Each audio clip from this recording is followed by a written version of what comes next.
In a free transition metal, all the d orbitals are in same energy. All the 4-5 d orbitals are at same energy. That is, they are called the degenerate orbitals. They are at same energy. Okay. But when a ligand molecule approaches this central metal, what is happening is the electrons in the d orbital of the central metal atom or ion are repelled by the lone pair of electrons in the ligands. Okay. As a result of these interactions, the degeneracy of the d orbitals of the metal atom or ion, it is lost depending upon the orientation of the ligands in the space. The degeneracy is lost. Okay. Then the d orbitals split into two sets of orbitals having different energies. Okay. And the orbitals, when the ligands approach, the energy of the d orbital increases, and the electrons in the d orbitals are repelled by the lone pair of electrons present in the ligand, and due to the repulsion, the degeneracy of the d orbital, it is lost, and the d orbitals split into two sets of orbitals having different energies. Okay, they split into two orbitals, that is T2g and Eg orbitals. This splitting, it is called the crystal field splitting. Okay, then this is the basis of the crystal field theory.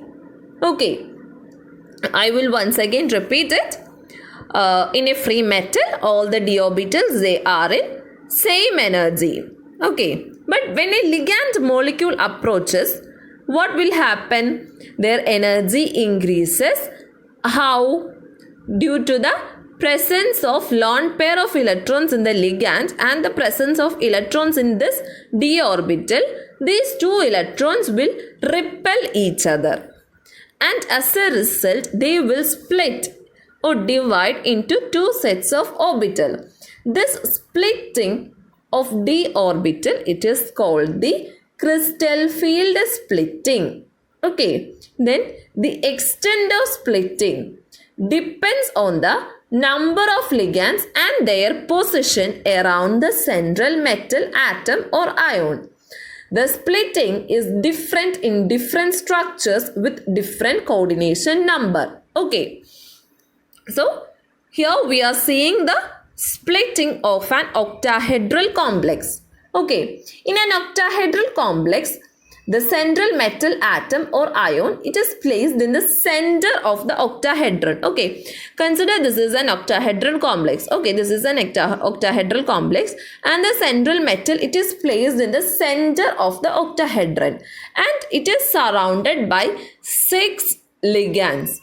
Isn't it? It is surrounded by 6 ligands which reside at the corner of the octahedron. Okay, so the electrons in the d orbital of the metal are repelled by the point charges or by the negative end of the dipole of ligand. This ligand, it may be negatively charged or neutral ion. If it is negatively charged, it is called the point charge, or if it is neutral, it is called the dipole, point dipole. Okay, so the lone pair of electrons or the negative end of the point dipole, it will repel the electron present in the central metal atom.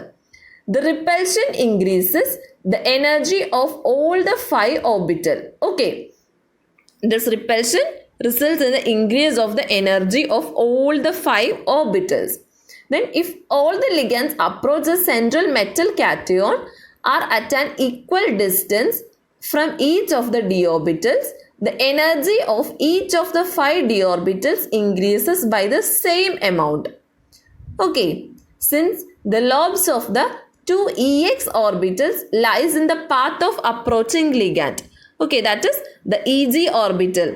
They are along the axis, isn't it? So, lobes of the 2 dx square minus y square and dz square, they are at the path of the approaching ligand. What will happen? The electrons in these orbital experience greater repulsion. Okay, the electrons in these orbitals orienting along the axis, they will face more repulsion. Okay, than those of the T2G orbital, whose lobes are directed between the spaces of the path of the ligands. Okay, that is the energy of this Eg, it is increased, and that of the T2G, it is decreased. Okay, this is how the splitting happens. In an octahedral complex, the Eg orbitals, they are along the path of the coming ligand. Hence, they will experience more repulsion than this. So, its energy increases, and that of the T2G orbital, its energy decreases. Thus, an energy difference experienced between the two sets of orbitals. This energy difference, it is called the crystal field splitting energy, and it is represented by delta O. This delta O, it stands for the octahedral. Okay, this O, it is for the octahedral. Delta, it represents the crystal field splitting energy, and this O, it is for octahedral. Okay, then it measures the crystal field strength of the ligand. The crystal field splitting occurs in such a way that the average energy of the d orbitals does not change. Thus, the three orbitals lies at an energy 2/5 delta 0 below the average d orbital energy, and the two d orbitals, Eg orbitals, they will have energy 3/5 delta O. Total delta O, it will have 2/5 delta O, and it will have 3/5. It will be above 3/5 delta O than the average energy. Okay, this is the average energy.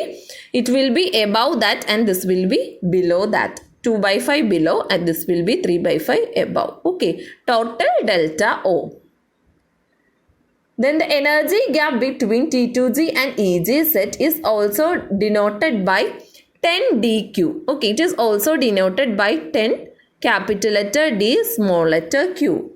Okay, then the energy of T2G orbital. T2G orbital, it is 4 dq and it is 6 dq. Okay, total 10, T2G 4 and Eg 6. Okay. So this is about the crystal field splitting in octahedral complex. In octahedral complex, Eg has a higher energy and T2G has the lower energy.